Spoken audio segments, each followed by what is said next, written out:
Le grand journal de Télésignal.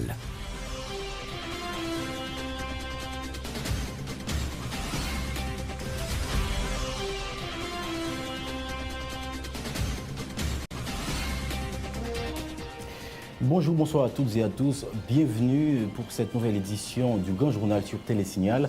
Merci d'être avec nous sur cette antenne. À la une de l'actualité, le bilan des inondations provoquées dans le pays par les dernières averses s'est alourdi. 8 morts, plus de 14 000 maisons inondées et autant de familles sinistrées.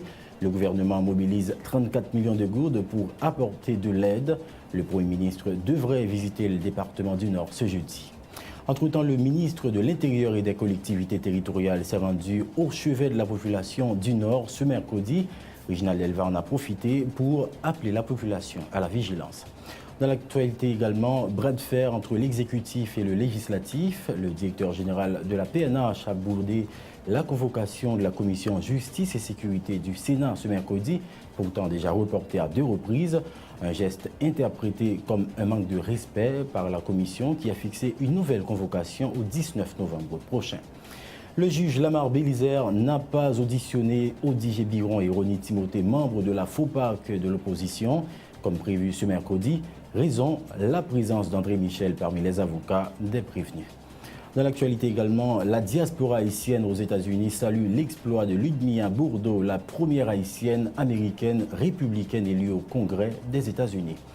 Et puis enfin, dossier Haïti, Ebola, le secrétaire d'État à la production animale rassure, il n'y a aucun risque d'attraper le virus Ebola à travers la consommation de produits avicoles importés. Michel Chancier exhorte la population à respecter les consignes du ministère de la Santé publique relatives au virus. Tout de suite, le développement de ces titres après la pub.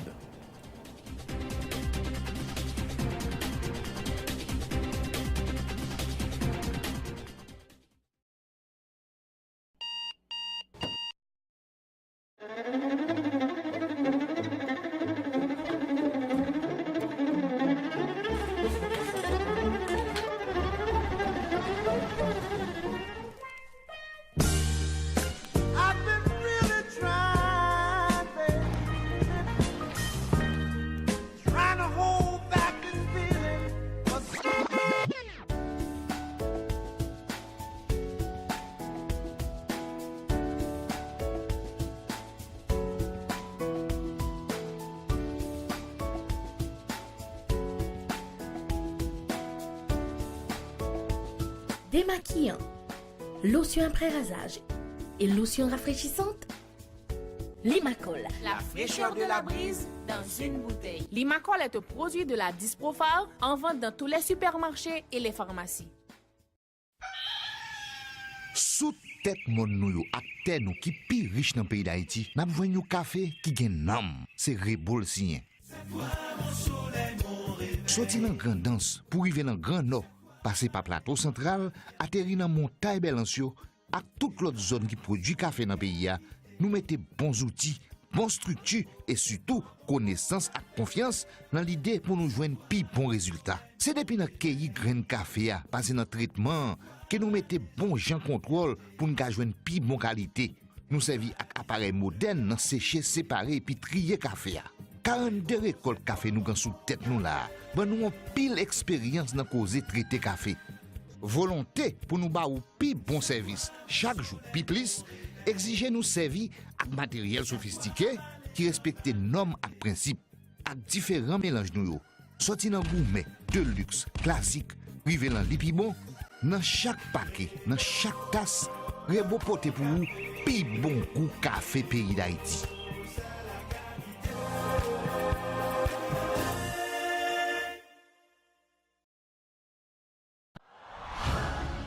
Le promoteur de boxe international Jacques Deschamps-Fils présente Orgueil National. Samedi 8 novembre au Caribé Convention Center dès 7h30 du soir. À l'affiche pour le titre WBA Fédératine des poids légers, l'haïtien Evans Pierre face au Nicaraguayen René Gonzalez, un combat en 11 reprises. Pour le second titre WBA Fédératine mi-lourd, l'haïtien Azea Augustama contre le Dominicain Andy Perez, 11 reprises. Edgar Sosa Carlos Melo, Raphaël Larose, Armin Merkanovic. L'ex-championne du monde Alicia Ashley contre la dominicaine Christian Nova.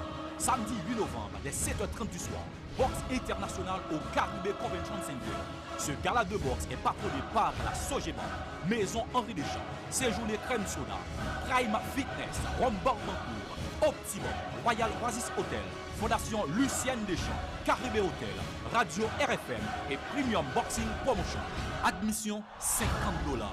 Billets en vente à Maison Henri Deschamps, route de l'aéroport, Hôtel Oasis, Villa Rousseau, Rue Faubert, Pétionville, Monchis, Big Star Market, Maison Henri Deschamps, j'imagine, 49 rue Chavannes, Pétionville, Hôtel Caribé, Maison Henri Deschamps, 75 rue Lambert, Uniglove et Caribbean Market.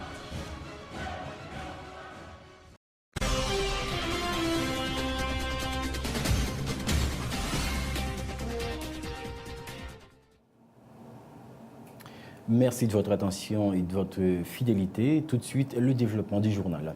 Comme annoncé, le bilan des inondations provoquées dans le pays par les dernières averses s'est alourdi ce mercredi de 4 hier mardi. Le nombre de morts est passé à 8 ce mercredi. Le gouvernement mobilise 34 millions de gouttes pour venir en aide aux sinistrés. Plus de 14 000 maisons inondées. Le système national de gestion des risques et désastres est également activé. Une délégation conduite par le ministre de l'Intérieur, Reginald Delva, s'est rendue dans le Nord ce mercredi pour évaluer les dégâts et apporter de l'aide aux victimes. Des décisions qui font suite à une réunion d'urgence tenue mardi soir à la primature autour de la situation sous les auspices du Premier ministre. C'était l'occasion pour Laurent Salvador Lamotte de présenter les sympathies du gouvernement aux familles des victimes. Le Premier ministre Laurent Salvador Lamotte au micro d'Esaü César et de Wendy Henry. Depuis 4 jours, la pluie a tombé sans arrêter. Il y a 4 départements qui, journée aujourd'hui, a subi un pile de difficultés. Inondation, monde mouru, sinistré. Donc, devant constat ça, le gouvernement a coupé bien bas devant la famille victime dans 4 départements. On a partagé douleur avec la peine famille victime ça yo. Spécialement toute famille qui gagne la mort. Dans le moment ci là, on pense spécial bah tout le monde qui sinistré tout et nous voulons faire connaître que nous pas oublier, on a travail pour eux. Suite à la situation, le président de la République a demandé de prendre toute disposition ensemble avec le gouvernement pour nous venir en aide pressé, bah, tout sinistré et bah, toute famille victime et activer tout système national gestion risque et désastre. Ça veut dire que tout l'État mobilisé, que coup activé dans le département qui affecté. Nous approuvons tout, un budget de 34 millions de gouttes, un budget initial de 34 millions de gouttes qui pour venir en aide de manière immédiate à la population qui est victime. Le ministre de l'Intérieur et des collectivités territoriales, Reginald Delva, qui s'est rendu au chevet de la population du Nord ce mercredi, à la tête d'une délégation, a précisé que le nombre des victimes était évalué à 8. Reginald Delva, tout en appelant la population à la vigilance, a promis que le gouvernement devait se mobiliser à travers son ministère et la protection civile. Reginald Delva, au micro d'Esaü César et de Wendy Henry. Il y a 4 départements dans le pays qui sont touchés particulièrement. Nous voulons parler de l'Ouest, d'abord, qui a commencé à toucher, tant qu'on est particulièrement dans la zone Tabar, particulièrement dans la zone Cité Soleil et même Port-au-Prince en général. Et là, nous gagnons le Nord, le Nord-Est et le Nord-Ouest qui affectés terriblement par dernière pluie qui a tombé sur le pays à travers 4 départements qui touchent. Et nous voulons dire que si nous avons des précisions au niveau du Nord, nous avons 3 morts, l'Ouest gagne 3 morts, Nord-Est gagne 1 mort et dans le Nord-Ouest gagne 1 mort. Mais particulièrement dans Fontamara 27, malgré zone pas vraiment affecté, mais ouais, le fait que nous sommes pays fragiles, le fait que il y a une construction anarchique qui fait malheureusement, et nous voyons que une seule famille victime, côté que il y a 3 petits moun en bas âge qui perdent la vie, et encore une fois, même gens, pour le ministre sorti là, nous présenter sympathie à famille ça, à toute famille qui est victime, mais particulièrement famille Fontamara ça à 27, nous connaissons qui dans la douleur, journée jeudi à là, et je crois que l'assistance que nous avons portée le plus vite que possible, déjà gagné au niveau de la famille, au niveau de maman, des assistance psychologique que déjà au niveau de la protection civile, structure qui l'a pour ça déjà à Bali, donc nous avons continué quand même à assister toute famille, tout le monde qui est victime par rapport à l'inondation que nous avons vécu depuis plusieurs jours.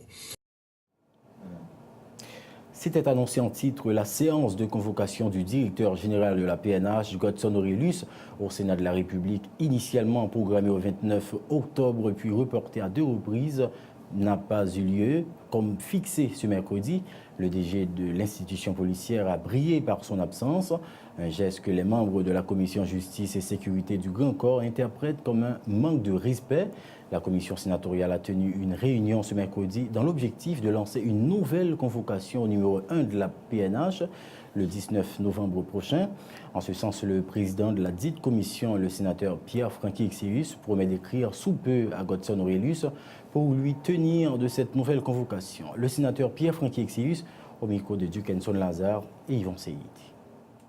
C'est dommage, directeur général PNH là, journée jeudi, elle va reconnaître que c'est le Sénat qui a le pouvoir ça. Et c'est même le Sénat qui a fini ratifié. Après le Sénat a fini ratifié, il a passé 2 mois, il n'a pas installé. Et c'est même le Sénat ça qui a convoqué CSPN. Après convocation CSPN, eh bien, là, nous avons un rendez-vous 12 décembre, il a été installé directeur général PNH là. Jeudi, nous comprenons, après plusieurs proches du gouvernement, tels que Kepler Augustin, Gilles Delva, en pile là-dedans, du directeur général là pour ne pas descendre, vient répondre à l'engagement qu'il te prend devant la commission. Je dis à directeur général PNH là, montrer que les pas prendre l'ordre dans mes Sénat, les prend l'ordre seulement dans mes premiers ministres, président de la République et tout l'autre conseiller président. Donc nous-mêmes au niveau commission, nous dénonçons le comportement de M. Godson Aurelius. Cependant, comme il était pris engagement pour aujourd'hui, il a demandé pour venir dans 15 jours, je vais consulter les collègues et moi-même je vais revoir l'autre correspondance encore pour mardi qui a mardi 18 novembre c'est congé, pour mercredi 19 novembre pour nous convoquer le directeur général PNH là, pour nous connaître est-ce que le Sénat n'a pas de pouvoir sur lui encore. Notons que la séance de convocation du directeur général de la PNH, Godson Aurelius, au Sénat de la République, était initialement programmée au 23 octobre dernier. Il faut dire que cette attitude du DG de la PNH a suscité la colère de nombreux sénateurs.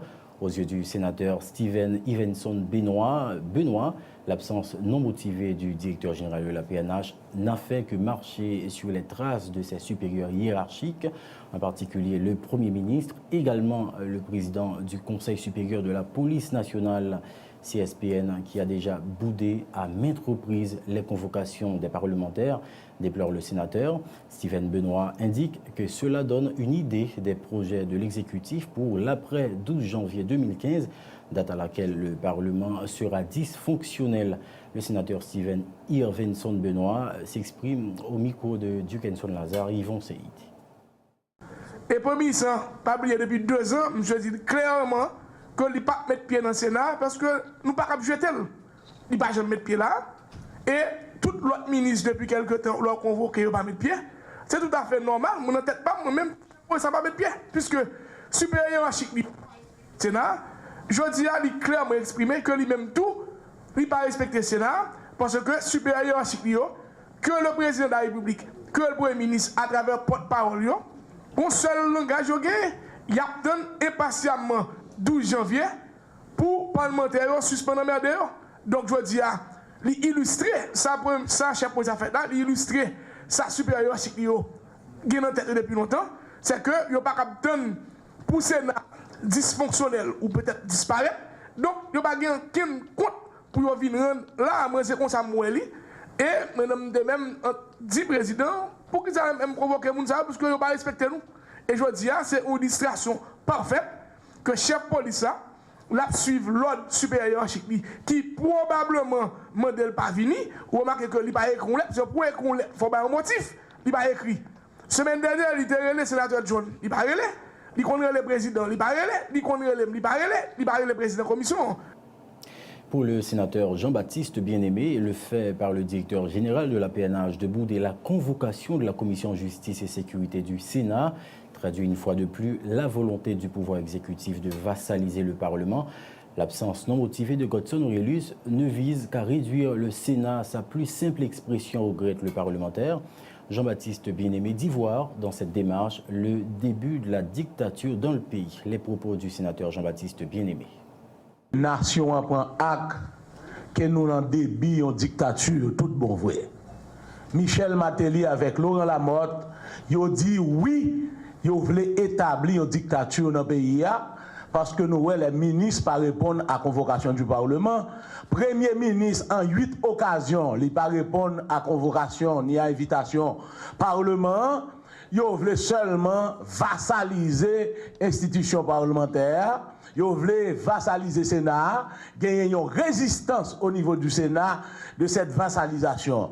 C'est la raison pour laquelle nous croyons que la nation apprend acte que dictature là, il commencé, le président a annoncé, il voulait diriger par décret à partir de janvier. Premier ministre a dit aux États-Unis qu'il va le diriger par décret. Et nous voyons que l'action qui derrière de la loi, derrière de la Constitution, ils ont commencé et ils ont manifesté. Je dis les manifester clairement avec le refus du directeur général de la PNH de présenter par devant la Commission Justice et Sécurité du Sénat de la République. Autre réaction, celle du sénateur François-Annick Joseph qui affirme que l'absence du directeur général de l'institution policière à la séance de convocation de ce mercredi prouve que Godson Aurelius a choisi son camp et qu'il s'affiche du côté de l'exécutif. Le parlementaire qui dit prendre acte du comportement du DG de la PNH y voit une déclaration de guerre entre les pouvoirs exécutifs et législatifs. Le sénateur François-Annick Joseph, toujours au micro de Dickinson Lazare et Yvon Seyid. En pile monde capable de comprendre. C'est une lutte d'influence, lutte de pouvoir entre l'exécutif et le législatif. M'a dit nous rapidement détromper. Quand pile monde qui cap croit ça cap passer à pas garder yo parce que c'est lutte entre monde qui gagne pouvoir et monde qui gagne pouvoir. Moi dis nous détromper. Parce que ça cap passer à là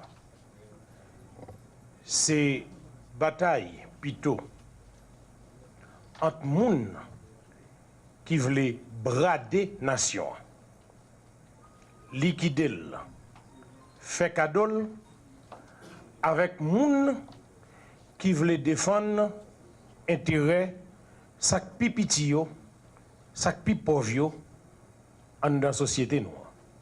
Là, on fin marcher sous fiel constitution, là, on fin marcher sous fiel institution républicaine, c'est sous fiel peuple. Je dis, capable de gens qui joignent 1000 goudes dans Timon chéri, dans Corée étudiant, dans ceci, dans cela, et puis yo quoi? Peut-être ça, faut que yo supporter les fossoyeurs de la nation. Nous-mêmes, nous disons, font-ils temps toujours, et n'a pas temps pour nous ça. Rappelons que le 28 octobre dernier, Godson Aurelius s'était présenté par devant la Commission Justice et Sécurité du Grand Corps pour solliciter un nouveau report au 5 novembre de sa convocation au Sénat de la République à cause d'un mal de gorge dont il souffrait, laquelle séance prévoyait que le DG et d'autres hauts gradés de la police haïtienne s'expliquent notamment sur le comportement des agents de la PNH lors des manifestations de l'opposition, en particulier celles des 17 et 26 octobre dernier. Comme annoncé, le juge Lamar Bélizaire a décidé de ne pas auditionner Odigé Biron et Ronnie Timothée, membres du regroupement Force patriotique pour le respect de la Constitution, de l'opposition ce mercredi comme prévu. Les deux prévenus n'entendaient pas répondre aux questions du juge en absence de leurs 4 avocats, dont André Michel et Newton Saint-Just, deux membres du Conseil de la Défense à qui l'accès au cabinet du juge Bélizaire a été interdit. Une décision que le juge Lamar Bélizaire justifie par le fait que maître André Michel serait le premier inculpé dans le dossier de l'assassinat de l'étudiant Frandy Duverseau, survenu le 18 octobre 2010. Venant apporter leur solidarité aux 2 prisonniers, des sympathisants ont organisé un sit-in sur la cour du parquet pour exiger la libération d'Odigé Biron et de Ronnie Timothée, reconduits à la prison civile de l'Arcahaie au nord de la capitale. Rappelons qu'Odigé Biron et Ronnie Timothée ont été arrêtés lors d'une manifestation de rue organisée par l'opposition le 26 octobre 2014. L'incitation à la violence et la destruction de biens sont les charges retenues contre eux. Autre information, un petit coup d'œil aux États-Unis pour souligner que la communauté haïtienne y célèbre l'exploit de Ludmilla Bourdeau, cette américaine d'origine haïtienne qui a été élue représentante du district de Utah au Congrès américain aux dépens de son rival Dee Owens au cours des élections de mi-mandat organisées mardi aux États-Unis. Âgée de 39 ans, la républicaine Ludmilla Bourdeau, surnommée Mia Love, est la première haïtienne américaine qui entre au Congrès des États-Unis. Elle est élue dans un État très conservateur, Utah, fief des Mormons, dans lequel seulement 1% de la population est afro-américaine. 5 autres Américains d'origine haïtienne suscitent également la fierté suite à ces élections législatives et municipales. Une rencontre s'est tenue ce mercredi à la primature entre le Premier ministre Laurent Lamotte et des membres du comité exécutif de l'Association des handicapés dénommée Nous Toutes Semoun. Par cette rencontre, M. Lamotte entendait s'enquérir des difficultés auxquelles fait face cette catégorie sociale. Le chef du gouvernement leur a promis de l'aide, notamment dans les domaines de l'emploi et de la formation professionnelle. Laurent Salvador Lamotte au micro d'Esaü César et de Wendy Henry. Aujourd'hui, nous voyons que le gouvernement a des programmes pour venir en aide, des programmes d'inclusion sociale pour venir en aide à la population qui a un problème. Donc c'est pour ça que nous avons 92 personnes dans le programme handicapé qui déjà inclus dans le programme. Nous connaissons tout que selon le rapport que nous recevons, ça qui est important, c'est la question par une latrine. Donc c'est ça que nous demandons. Mais nous demandons plusieurs autres bails, mais c'est la latrine qui est son problème immédiat dans ça que nous demandons. Nous avons une attention spéciale qui porte tout. Parce que, bon, pour plusieurs raisons, mais la raison principale là, c'est que nous n'avons pas de moyens pour nous sur tout handicapé dans le pays. Mais si, par exemple, nous sommes capables de faire le maximum pour un groupe spécifique, tant que le groupe HLTOM, par exemple, on nous mettait le paquet. Dans ce sens. Donc, il y a plusieurs petits barrages que nous sommes capables de faire. Il y a des barrages que nous sommes capables de faire immédiatement, il y a des barrages que nous sommes capables de faire à moyen terme. Et l'essentiel là, c'est que nous établissons déjà une relation pour nous sentir que nous avons avancé. De son côté, le président de l'Association des handicapés, Nous Toutes Semoun, prenant la parole à cette occasion, se réjouit d'avoir pu exposer les préoccupations des au chef du gouvernement, qu'il félicite pour son encadrement. Otilus Théoma a présenté un état de la situation des handicapés au niveau des 10 départements géographiques du pays. Otilus Théoma. Chaque handicapé pourrait sentir vraiment qu'il a à vivre. Quand Shelter pour je t'ai créé pour nous, j'ai créé Shelter pour 2 ans pour nous. Shelter déjà 4 ans là. Pour mythe fin manger, Les gon zeb qui monte hauteur comme ça dans tout beau plat YouTube. Chaque on la pli tomber, la pli à rentrer en dedans plat YouTube, rad à mouiller en dedans. Les gon gros canal bleu de qui passe qui commence à ravager kay dans pile kay qui presque aller gen kay calé déjà. Des couleuvres qui dans la cour qui entre en dedans kayo à cause du zeb yo. pas de personne qui peut vous regarder nous zébio pour sacre mais qui nous penser à la minute que nous regardons ça qui passe là parce que à monde qui vient visiter nous qui garde qui voit qui écrit qui porte ça revenir que nous pensons un changement qui pourra aller bon pour nous. Secrétaire d'État voyez mon nous vraiment mais il y a des bagages qui mon parfait parce que ça qui passe nous. Quoi où j'étais en plein handicapé voyez Haïti texte à apprendre métier à apprendre profession personne handicapé pas travailler que nous avons besoin d'emploi pour chaque handicapé jouer un travail parce que nous pas besoin pour ces mais pour bas chaque monde de temps en temps ban nos moyens mais si tu gagné un côté que tu mettez chaque handicapé dans quelque bureau l'état dans quelque instance mettez handicapé travail tu es capable de faire nous râler on l'autre la vie. Le secrétaire d'État à l'intégration des personnes handicapées, Gérald Auriol Junior, a lui aussi insisté sur les difficultés auxquelles fait face les handicapés à l'échelle nationale. Gérald Auriol Junior rassure avoir pris toutes les dispositions pour que les handicapés puissent être encadrés et aussi pour faciliter leur intégration. Gérald Auriol Junior, au micro d'Esaü César et de Wendy Henry.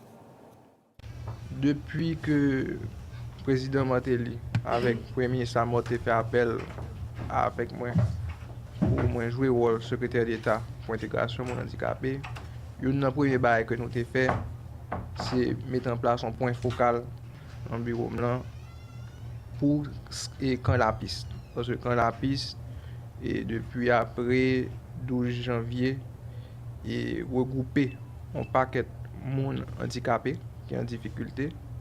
Et c'est une priorité pour nous, vraiment, pour nous toujours été en contact avec la population, pour nous voir qui gens nous capables d'aborder les problèmes.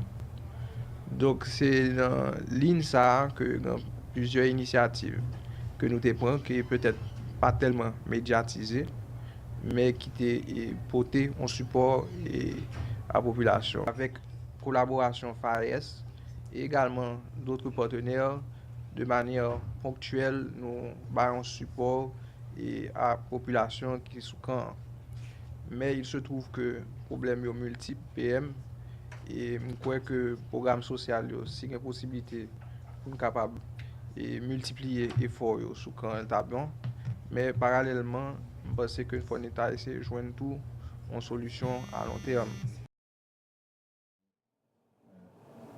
A tout de suite pour la suite du journal après la pub.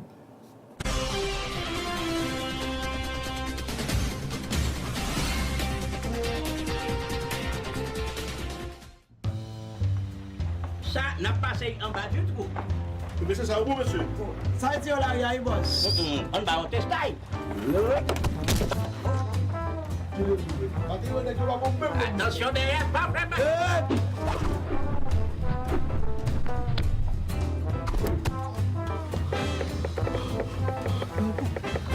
Wilkie, viens t'admire.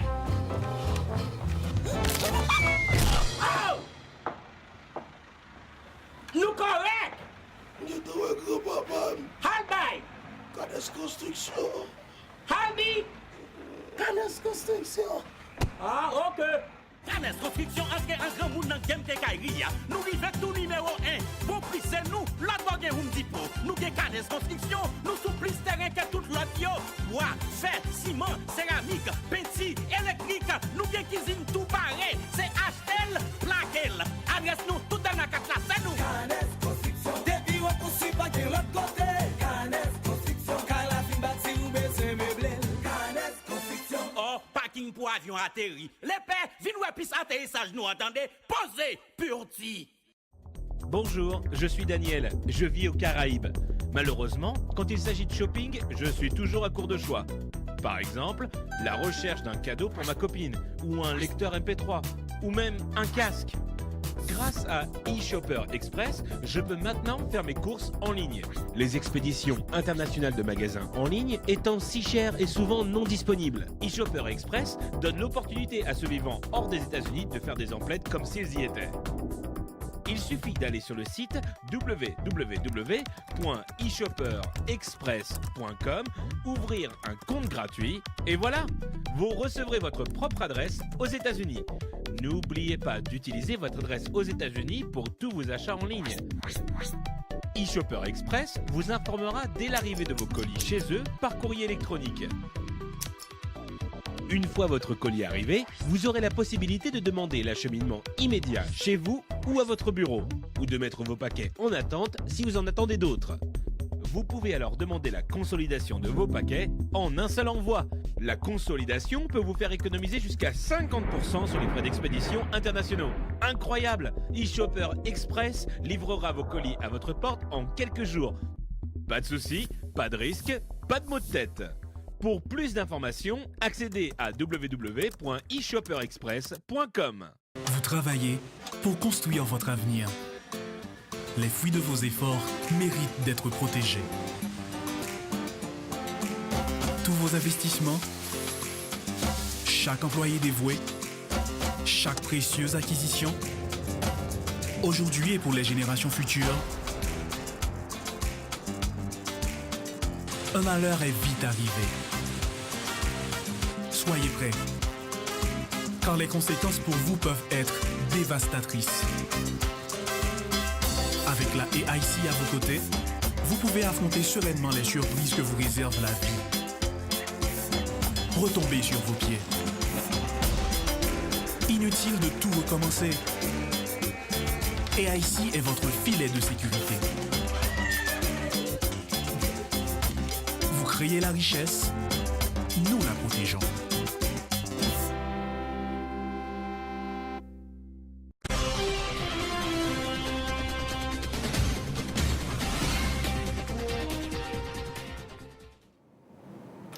Merci de votre fidélité. Bienvenue au troisième segment du journal.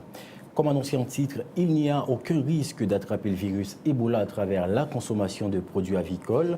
Le secrétaire d'État à la production animale tente ainsi de rassurer la population sur les viandes et autres produits avicoles venant de l'étranger. Michel Chancy exhorte la population à respecter les consignes du ministère de la Santé publique et de la population sur la propagation éventuelle du virus en Haïti.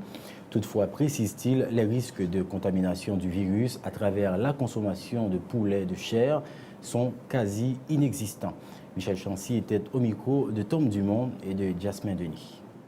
Nous gagnons plusieurs sujets de collaboration avec la République dominicaine au niveau agricole. Ce n'est pas seul thème avicole là qui intéresse nous, mais thème avicole là, il y a une bagaille qui nous-mêmes nous avons souhaité, c'est pour que gagner des investissements qui fait dans ce secteur-là. Donc si il y a des entrepreneurs de l'autre pays, tant que par exemple les Jamaïcains qui investissent ici près de 10 millions de dollars dans la production avicole, si il y a des entrepreneurs dominicains qui veulent faire, n'a facilité pour être capable de faire contact avec le secteur privé haïtien pour qu'ensemble, ils puissent faire des projets d'investissement parce que nous avons besoin de produits avicoles, mais qui produisent dans le pays. Pour Ebola, c'est une maladie qui transmet, c'est les gens qui sont malades, qui transmettent par les gens qui sont malades. Et il faut que les gens aient déjà développé des symptômes. Donc, pas gagner aucun danger dans les produits d'origine animale, frais, et pas gagner, c'est pas ça qui représente le danger Ebola. Donc, Ebola, c'est un problème humain actuellement, et c'est dans ce sens que c'est le ministère de la Santé publique qui est occupé pour capable faire toute prévention qui gagne avec les gens qui sont éventuellement malades ou porteurs d'Ebola. Mais par rapport à produits animaux, pas gagner aucun danger immédiat. Poursuite de la campagne d'identification des bœufs à travers le pays. Le secrétaire d'État à la production animale se réjouit de l'état d'avancement de cette campagne sur un total de 130 000 bœufs identifiés au niveau des départements du Nord et du Nord-Est. Tous sont déjà identifiés et se félicite Michel Chancy. Aucun animal ne pourra être vendu s'il n'est pas identifié, rappelle le secrétaire d'État à la production animale, soulignant que la campagne d'identification compte atteindre 1,3 million de têtes de bétail. Michel Chancy au micro de Tom Dumont et Jasmin Denis. Chaque grain de bœuf dans le pays, on y a la même chose avec une machine, la pour le marché avec un pèse en eau. D'ailleurs, pour machine, on y a là, c'est 2 plaques, et bien bœuf tout, c'est 2 anneaux, un petit avec un gros, que y a pral gagner pour marcher avec elle. Donc, numéro ça, les reporter dans le carnet. on carnet qui lui-même tout même Jacques Machinan c'est papier bœuf là et aucune transaction pas faite si bête là lui-même li pas présenté mettre bête là carnet identification côté n'a pour côté bête là li vacciner tout contre maladie charbon qui vient obligatoire gagner un comité un communiqué gagner un communiqué officiel que le ministère de l'Agriculture a renouvelé qui rend vaccination contre maladie charbon obligatoire pour bœuf dans le pays et qui rend obligatoire tout identification bête yo. Nous gagnons des agents vétérinaires volontaires qui pas employer l'État, à peu près 1 millier qui ont pris formation dans mes équipes docteurs vétérinaires que le ministère a gagné et c'est eux même qui dans différentes sections communales a fait vaccination avec identification bête yo. Éleveur yo a participé tout. Identification faut bailler une contribution même gens gain en machine faut payer pour capable gain plaque li et bien pour bœuf qui sont business on va payer 35 gouttes qu'on y a là 25 gouttes pour identification plus 10 gouttes pour vaccination contre maladie charbon. Nous dit tout le monde profiter parce que leur campagne non fini, c'est 100 gouttes cotisation à pied pour identifier bête yo. Le responsable national du programme d'identification du bétail et de l'abattage précise pour sa part que 75% des animaux ciblés sont identifiés dans le nord et le nord-est. Martino Desauguste annonce que les départements d'Enib, de la Grand'Anse, de l'Artibonite, du centre et du sud-est accueilleront le programme d'ici la semaine prochaine. Martino Desauguste était au micro de Tom Dumont et de Jasmin Denis. Pour nord, nous identifions 78 865 têtes de bétail pour 87%. Ça veut dire dans le nord, nous avons 87%. Pour nord-est, nous identifions 53 050 pour 77%. Ça veut dire qu'en total, nous arrivons et dans des départements, ça a identifié plus de 75% de têtes de bovins qui dans le département. Nous dans le département l'Ouest. Commune qui a travaillé maintenant dans le département l'Ouest, c'est Lagonave avec Cité Soleil. Et pour Lagonave, nous identifions à peu près de 10 000 têtes. Et pour Cité Soleil, 1000.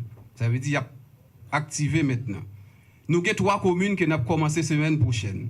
C'est Pétionville, ça veut dire 10, le handicap 10. C'est Pétionville, Akaye, Cabaret. Pour NIP, nous allons commencer dans NIP semaine prochaine tour. Le 10, nous avons commencé Payan. Le 17, nous avons Fond-des-Nègres. Le 19, nous avons Baradet. Et le 12, nous avons Miragouane. Pour Grand'Anse, nous déjà avons identifié dans Beaumont, Pestel, Corail, Les Iwa, Anse-Deno. Et nous avons commencé avec Dame Marie le 11. Autre nouvelle, la Direction générale des impôts, bientôt dotée d'un centre d'appel permettant de mieux informer la population sur les services offerts aux contribuables. Une vingtaine d'agents seront formés dans le cadre de la création de centres d'accueil à la DGI. Les explications du directeur général Miradin Morolan. Le service d'accueil, ou du moins, il y a un centre d'appel que nous faisons qui est opérationnel à partir de la fin de ce trimestre. D'ici à la fin de décembre, janvier, nous allons un service comme ça qui est censé un centre d'appel qui prend opérationnel côté que les contribuables ont besoin d'informations, ils ont même besoin de déplacer. Parce que la capable relais, nous allons publier le numéro qu'on a pour capable relais dans le DGI et à bien un agent qui est déjà formé déjà, pas capable de répondre pour quel que soit service il besoin, quelle que soit information qu'il est capable de gagner, il a besoin et que l'agent a disposé pour le bas d'informations, ça sans aucun problème. Et je dis, souvenez également, dans la direction générale, ce n'est pas seulement la direction générale, mais que nous créons un service accueil à améliorer. Nous faisons tout ça, nous connaissons pour nous capables d'améliorer le service par la qualité d'agents que nous gagnons et nous sommes formés, qui prend formation pour ça même, qui pour recevoir un contribuable là. Nous avons des fiches techniques, nous mettons à la disposition des contribuables de la Guinée pour le toile pour tel service, les lois qui comptent pas le ça qui pas besoin de passer par personne monde pour le exactement qui compte pour le passer pour l'alpha service. Par ailleurs, le directeur général des impôts a annoncé des mesures visant à faciliter la distribution des plaques d'immatriculation dans la zone métropolitaine de Port-au-Prince. L'institution dispose actuellement de 18 comptoirs au lieu des 11 d'avant, informe Miradin Morland, qui appelle une fois de plus les propriétaires de véhicules à retirer leurs plaques d'immatriculation. En ce qui a trait au choix des couleurs dont le rose suscite des réactions, le responsable de la DGI déclare que l'institution n'a rien à y voir, sinon que le ministère de l'économie et des finances. Les précisions du directeur général Miradin Morland qui intervenait à Signal FM.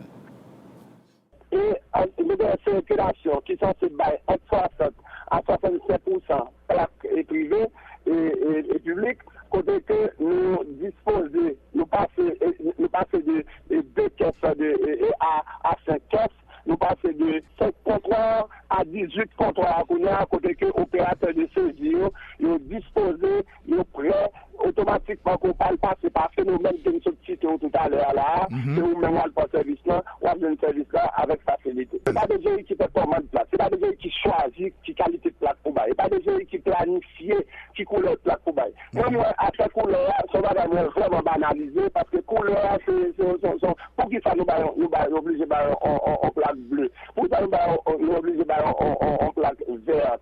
Pourquoi on fait nous plusieurs autres couleurs, pas de problème, et puis si on dit qu'il y a une couleur rose, qui sa couleur rose là, qui problème qu'il y a sur une couleur rose, même pas un problème avec ça, moi c'est jeu d'enfant à eux, on a parlé de question de couleurs. Couleur pas posée.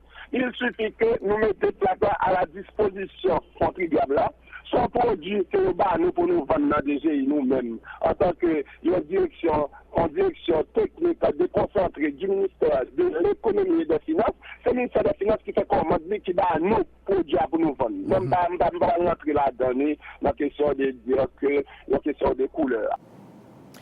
Autre information, assurer la défense de tous les employés et des assurés de l'Office national d'assurance vieillesse.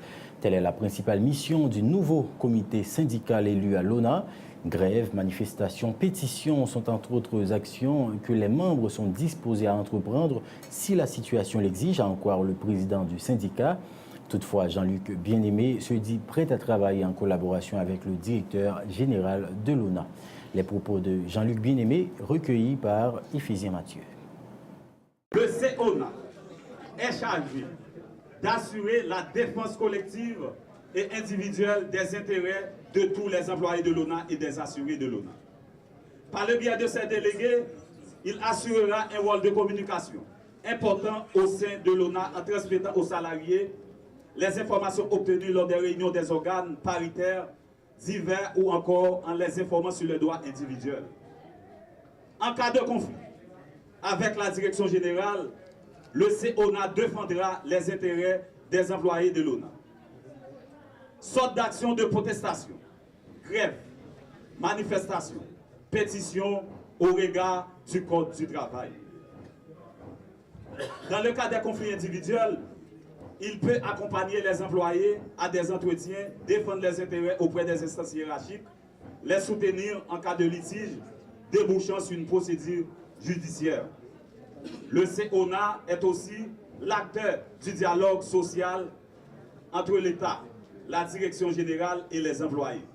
En effet, le CONA, reconnu comme représentative dans son secteur d'activité, peut signer avec l'État ou le patronat des conventions collectives qui règlent les conditions de travail pour l'ensemble des employés. Nous tous, c'est employés ONA que nous y. Nous devons travailler ensemble pour nous gonfler force nous, pour nous gommer pour ça nous gain en commun aujourd'hui, pas de division encore. Syndicat ça, c'est représentant tout employé sans distinction. Notons que ce nouveau comité syndical est composé de 15 membres, dont 9 élus et 6 nommés pour un mandat de 3 ans non rééligible. Autre nouvelle, l'Organisation internationale de la francophonie a présenté ce mercredi un rapport partiel de l'Observatoire de la langue française. Selon ce rapport, l'OIF constate que sur environ 274 millions de locuteurs français, Environ 212 millions parlent le français quotidiennement. 62 millions utilisent la langue française par nécessité. Le directeur du bureau régional pour les pays de la Caraïbe, David Bongard, annonce que le rapport de l'évolution de la langue française dans le monde sera l'objet du 15e sommet de la francophonie qui se tiendra en novembre au Sénégal. Cette étude laisse entrevoir que d'ici 2015, le nombre de personnes s'exprimant en français augmentera. Les explications du directeur du bureau régional pour les pays de la Caraïbe de l'OIF, David Bongard, au micro de Frigine Vanessa Dolcine. En 2015, donc on se projette sur 102 pays et territoires, près de 275 millions de personnes sont capables de s'exprimer en français. Donc c'est une progression importante du nombre de locuteurs de français, sachant qu'en 2010, nous en comptions 220 millions. La langue française dans le monde en 2014, le rapport de la langue française est un outil pour nous qui est essentiel pour rendre compte de la situation du français sur les 5 continents, de ses usages et variétés. Donc cette galaxie francophone est répartie en 2 planètes, comme je vous l'ai indiqué au préalable, naître et vivre aussi en français, 212 millions qui utilisent le français au quotidien, et en orbite, ce qu'on a, c'est-à-dire les gens qui ont fait le choix du français ou le choix du français comme langue étrangère, plus de 62 millions qui utilisent le français au niveau quotidien. Donc alors comment est-ce qu'on est arrivé à ces chiffres-là? Donc comme je vous disais, sur les 212 millions de personnes qui vivent sur la planète, naître et vivre aussi en français, c'est l'usage qu'ils en font au niveau quotidien de la langue française en fonction de contextes très différents. L'idée de cette conférence de presse, c'est que vous le savez, nous allons avoir le 15e sommet des chefs d'État et de gouvernement de la francophonie qui se tiendra à la fin de ce mois à Dakar, au Sénégal, le 28 et le 30 novembre 2014. Lancement officiel ce mercredi au parc historique de la canne à sucre de l'Académie haïtienne Jeune Leader, Haitian Young Leader Academy. Il s'agit d'un projet initié par le volontariat pour l'intégration et l'encadrement des jeunes, Vie Jeune, une organisation sociale et solidaire à but non lucratif et non politique dont l'objectif est d'offrir de meilleures opportunités jeunes leaders haïtiens en vue de faciliter l'émergence de la jeunesse haïtienne dans tous les domaines, selon Jimmy Borgella, président fondateur Vie Jeune. M. Borgella se veut optimiste. Il affirme que d'ici 2030, les jeunes du pays pourront mieux comprendre et diriger la question de la politique de gouvernance. Les explications de Jimmy Borgella au micro de Frigine Vanessa Dolcine et de Max Joseph. Académie haïtienne de jeunes leaders, Haitian Young Leaders Academy. Qui s'allie, c'est un projet pratiquement de organisation Vie Jeune, qui est volontariat pour l'intégration et l'encadrement des jeunes. Il faut dire que l'organisation Vie Jeune, son structure bien sûr sociale et solidaire à but non lucratif et non politique qui travaille dans le domaine éducation, culture, environnement, sport, santé. Donc, l'objectif Vie Jeune, c'est favoriser l'émancipation, l'intégration et l'encadrement de la jeunesse haïtienne. Donc, c'est en conformité avec vaste objectif et vision ça que nous avons poursuivre, qui fait que nous arrivons aujourd'hui, après plus de 3 ans, bien sûr, depuis que nous avons travaillé sur le projet académie, arriver à parvenir à faire lancement officiel. Donc, objectif académie, ça, il faut dire que l'IA a poursuivi à 2 niveaux. Premièrement, au niveau éducatif et action communautaire, nous avons essayé de favoriser, encourager la responsabilisation, l'implication et la participation active des jeunes dans les initiatives positives de développement, afin de promouvoir l'échange, la rencontre, le partage, le volontariat solidaire et la vie associative. D'ici 2030, bien sûr, jeunesse l'a appelé pour le monter, génération ça l'a appelé pour le monter, l'a appelé pour le gouverner dans tout niveau. Maintenant, nous voulons, à partir de cette action stratégique, que l'Académie haïtienne de jeunes leaders arrive le maximum d'accompagnement possible pour que vous arriviez à comprendre mieux la politique gouvernance dans tout niveau. Ça qui va permettre que vous arriviez de véritables résultats et prendre des engagements sérieux en tant que jeunes citoyens conséquents et conscients des problèmes Haïti. Autre actualité, pour sa première édition, le prix Dominique Batraville de la poésie créole a été remporté par le journaliste et écrivain Jacques Adler Jean-Pierre pour son ouvrage intitulé Zétoile en barobe. Le prix Dominique Batraville de la poésie créole est une initiative des éditions Poulousia qui récompensera chaque année un poète créole. Jacques Adler Jean-Pierre, qui dit avoir reçu avec un sentiment de satisfaction, promet de le partager avec tous les écrivains qui travaillent pour l'émancipation de la langue créole. Jacques Adler Jean-Pierre au micro de Tom Dumont et de Jasmine Denis.